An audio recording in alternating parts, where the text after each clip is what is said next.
En el nombre del Padre, y del Hijo, y del Espíritu Santo. Amén. Ven, Espíritu Santo, llena los corazones de tus fieles y enciende en ellos el fuego de tu amor. Envía tu Espíritu, Señor, y serán creadas. Y renovarás la faz de la tierra. Dios te salve, María, llena eres de gracia, el Señor es contigo. Bendita tú eres entre todas las mujeres, y bendito es el fruto de tu vientre, Jesús. Santa María, Madre de Dios, ora por nosotros pecadores, ahora y en la hora de nuestra muerte. Santa María, sede de la sabiduría. Pueden sentarse. Hemos empezado ya con las catequesis de la Virgen María en el Nuevo Testamento y hemos visto en las dos sesiones anteriores los pasajes de la infancia, los dos capítulos de San Lucas, que nos transmiten más desde la perspectiva de la Virgen María el acontecimiento del nacimiento de Jesús, el anuncio del ángel y luego los dos capítulos del Evangelio de Mateo, que lo hacen también fijándose en la experiencia de San José, de sus dudas, del censo, de la huida a Egipto. Y lo último que vimos fue la dura prueba de la pérdida de Jesús en el templo. 3 días estuvieron buscándole hasta que le encuentran, un gran alivio y después de mucho sufrimiento. Hoy vamos a centrarnos en la Virgen María durante el periodo de vida pública de Jesús. Jesús, después de estar 30 años viviendo en Nazaret, después de la estancia en Egipto, con la Virgen María y con San José, seguramente cuando éste ya ha muerto, así lo transmite la tradición y así lo da a entender el Evangelio, que ya no le vuelve a mencionar nunca más cuando Jesús empieza su vida pública, pues nos centraremos en estos 3 años en los que Jesús está predicando antes de su pasión. María es verdad que no tiene una presencia muy protagonista en estos 3 años, la tienen más los apóstoles, los discípulos de Jesús, pero de vez en cuando aparece en escena y vamos a fijarnos en esos momentos. Hay un momento que indudablemente se dio, pero que sin embargo no aparece reflejado en los textos del Evangelio. Y fue un momento sin duda difícil para María. Es el momento en el que Jesús empieza esta vida pública y abandona su casa en Nazaret y se dirige al río Jordán para recibir el bautismo de San Juan Bautista, que estaba por aquel entonces bautizando, y Jesús experimenta la llamada del Padre gracias a la acción de San Juan, la llamada de empezar una nueva etapa en su vida y cerrar otra. Cerrar esa etapa de 30 años viviendo con María, pues no debe ser fácil para ninguno de los dos, aunque ambos ardían en deseos de llevar a cabo el plan salvífico de Dios y sobre todo nuestro Señor Jesucristo, que sabe que ha venido para esto. También María lo sabe, pero pongámonos un momento en la piel de la Virgen. Lleva los últimos 30 años viviendo única y exclusivamente pendiente de Jesús. Durante estos 30 años solo ha estado 3 días separada de él, cuando él se queda en el templo de Jerusalén a los 12 años, y fueron los 3 peores días de su vida, como ya vimos, con una angustia terrible. Ahora no tiene esa angustia porque sabe a dónde va a ir su hijo, pero ha perdido a todos los seres queridos. Perdió a sus padres cuando era niña, quedó huérfana. Luego Dios le regaló a San José, su compañero de vida, su apoyo, su estandarte, aquel con el que tiene que afrontar el recibir a Jesús, el salvarle de la persecución de Herodes, el educarle, el acompañarle. Y José también ha muerto, seguramente poco antes de la salida de Jesús de Nazaret. Y ahora, después de haber experimentado esas dos muertes, experimenta el tener que dejar marchar a Jesús de casa y quedarse sola en Nazaret, con el Señor sin duda, con Dios Padre, con el Espíritu que nunca le abandonan, pero es un desgarrón para ella. Y durante la vida pública, durante estos 3 años, tendrá momentos de encuentro con su hijo, por supuesto, momentos muy gozosos, momentos en los que también le tocará acompañarle en su ministerio, pero no será lo normal. Y es lo que vamos a ir viendo en esta catequesis de hoy.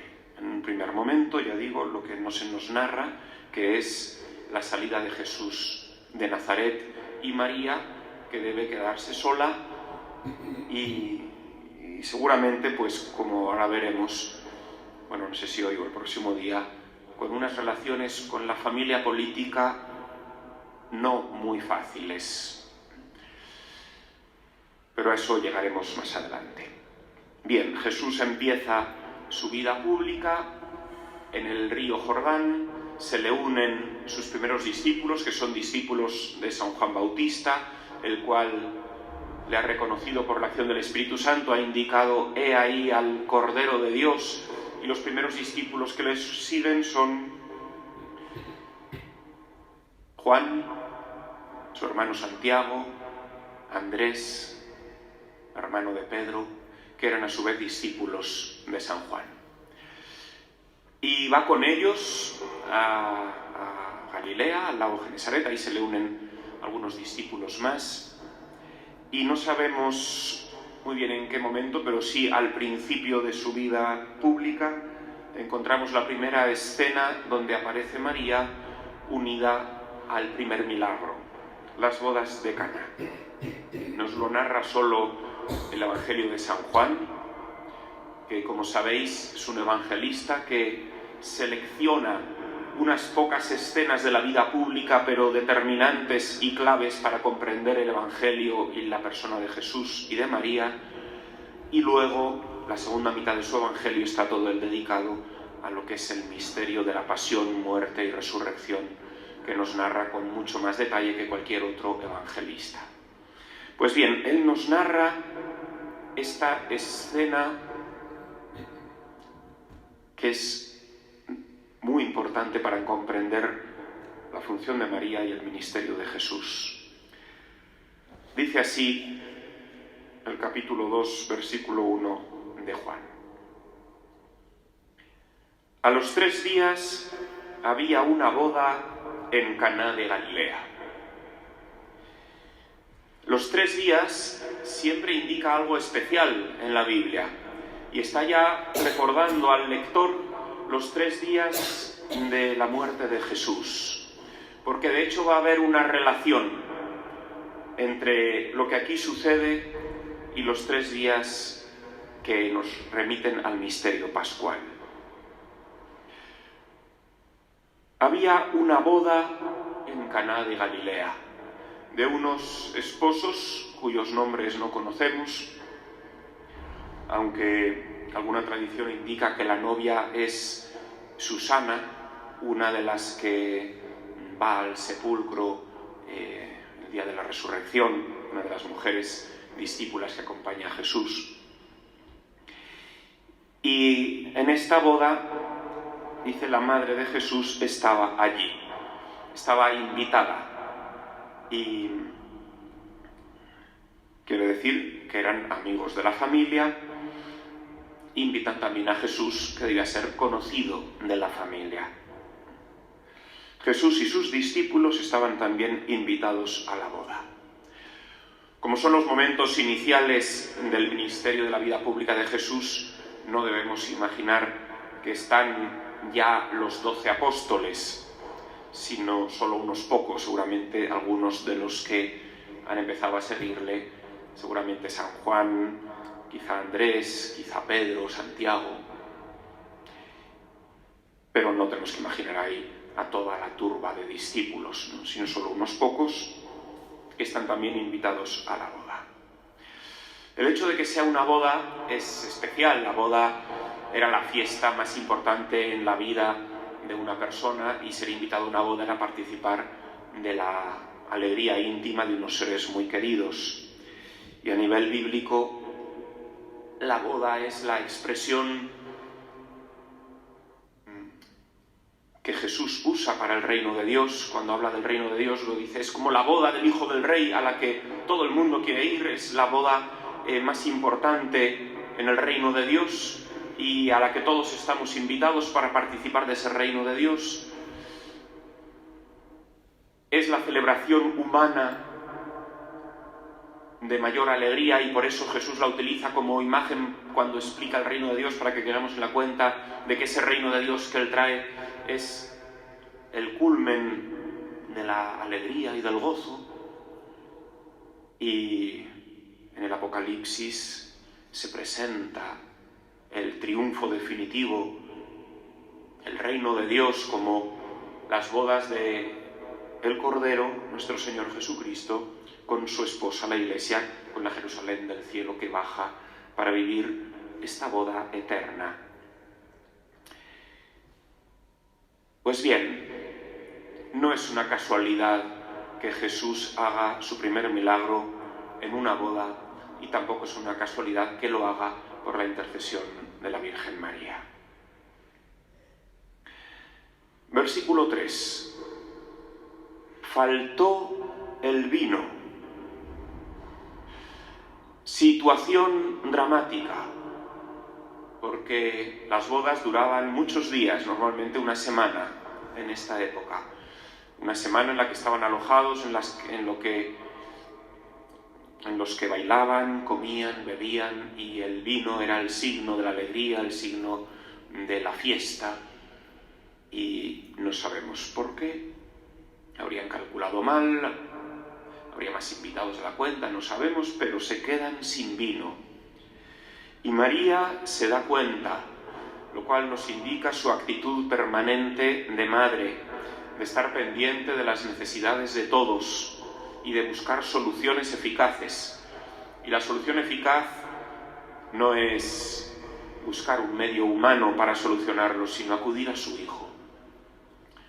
Su hijo, que todavía no había hecho ningún milagro público, y por lo tanto, pues María no tenía, digamos, garantías humanas de que fuese a hacerlo, o porque tuviese la esperanza de, bueno, como lo ha hecho muchas veces, pues me hará este milagro para estos pobres novios, ¿no? Sino que no había ningún milagro previo que conste de Jesús en el Evangelio. Pero María conoce bien a su hijo, conoce bien el corazón de Jesús, y va a actuar acudiendo a él. No intentando buscar otra empresa que traiga más vino o medios humanos, sino por el medio de Jesús. La madre de Jesús le dice, simple, escueta y llanamente, no tienen vino. Fijaos que no pide nada, aunque imaginamos que con la mirada, el tono y la frase está dando a entender mucho. Pero de facto no pide nada, solo informa diciéndole a Jesús que no tienen vino. Eso quiere decir que todavía no era Vox Populi, no se habían enterado los comensales que no había vino. Eso es signo de la atención de María, que es la primera en darse cuenta, y por eso informa a Jesús. La respuesta de Jesús no es fácil de traducir, porque es también muy escueta. Jesús le dice, mujer, ¿qué tengo yo que ver contigo? Esta es la traducción de la Biblia de la Conferencia Episcopal. Mujer, ¿qué tengo yo que ver contigo? Si fuésemos a otras traducciones encontraríamos muy variadas opiniones. Otros traducen: a ti y a mí, ¿qué nos va en ello, mujer? Y así podríamos poner distintas variantes. Lo que dice el texto original, que está en griego, dice: ti emoi kaisoi ginai. Como es griego, imagino que no lo habéis entendido. Literalmente, ti es la partícula interrogativa ¿qué? Que puede significar qué o por qué, aunque normalmente es qué. Emoi es el dativo de la primera persona. ¿Qué a mí o qué para mí o qué respecto a mí? Kai es la conjunción y, pero en hebreo sirve para todo. Sirve para y, para pero, para sin embargo, para de modo que. Es porque el hebreo es muy pobre y usa la misma palabra como 6 o 7 tipos de conjunciones en castellano. Soy, a ti, también está en dativo, pero de segunda persona. O sea, literalmente que, a mí y a ti, ginai, el vocativo de mujer. Es una frase tan escueta que se puede entender de muchos modos. Se puede entender, por ejemplo, como una expresión de sorpresa, como diciendo caramba, eso lo añado yo, ¿no? El caramba, pero para contextualizar. Caramba, lo que para mí, ti, emoi, también para ti, mujer. O sea, lo que para mí es importante, que es que se hayan quedado sin vino, para ti también, como diciendo, anda, nuestros corazones están conectados. Y lo que para mí,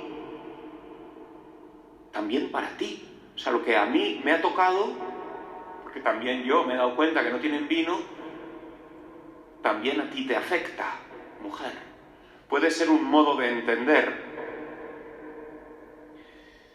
También se puede entender con esta otra traducción.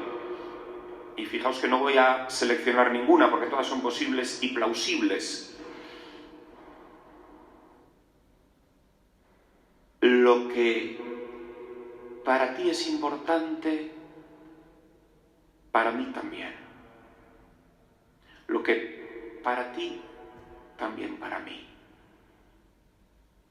Como diciendo, puesto que esto a ti te importa y te afecta, a mí también. Lo tuyo, María, lo hago mío. Otro modo de entender es, como suelen traducir, como si Jesús estuviese poniendo un poco a prueba a María, como diciendo, porque como luego viene otra frase que a veces condiciona a la hora de traducir esta previa, después de esto Jesús añade, todavía no ha llegado mi hora. Eso ha llevado a veces a una especie de negativa en Jesús, ese todavía no ha llegado mi hora, que eso no hay duda de que hay que traducirlo así, aunque también hay que entenderlo, ahora lo explicaremos. Se podría entender como que está poniendo a prueba a María diciendo, a ti, a mí, ¿qué nos va en ello? Como si no es nuestro problema. A mí esta traducción simplemente me parece que no respeta suficientemente el contexto del pasaje de Caná, porque lo que no hay duda es que María, tanto si está siendo puesta a prueba como si no, entiende claramente en las palabras de Jesús que va a hacer el milagro por cómo actúa a continuación, que no deja lugar a dudas, puesto que ya sabéis cómo termina, ¿no? No hago ningún spoiler si os digo que al final hace el milagro. Pero este todavía no ha llegado mi hora, a veces sirve para que se interprete como una negativa. La primera frase de lo que a mí, también a ti, mujer. También es muy importante el vocativo, Ginai. ¿Por qué la llama mujer? Si es su madre, y normalmente los hijos a sus madres las llaman mamá, madre, o por su nombre, María. Pues tiene todo el sentido que la llame Ginai. Sobre todo que San Juan nos haya conservado estas palabras, que en ningún modo pueden interpretarse ni deben interpretarse como un apelativo de desprecio. La llama Ginai porque ella es la Ginai del Génesis 3. Ella es la Ginai, la mujer que está anunciada desde el principio de la historia de la salvación, que con su descendencia, que está también ahí presente, que es Jesús, aplastará la cabeza de la serpiente y traerá la victoria definitiva. La llama Ginai para que no le quepa a ella ni a nosotros ninguna duda de que María es esta mujer de Génesis 3, de que ella es la nueva Eva. Y no hay modo más patente de hacerle caer en la cuenta de esto que llamarla así. A su vez, Eva, nos dice el Génesis, que significa la que da vida, la madre de los vivientes. Y aquí está reconociendo ya Jesús en María a aquella que va a traer vida al mundo, vida a los hombres, que va a traer vida de alegría a esta fiesta de esta boda, trayendo vino a los novios, y que traerá vida al final de la vida pública de Jesús en su pasión, muerte y resurrección.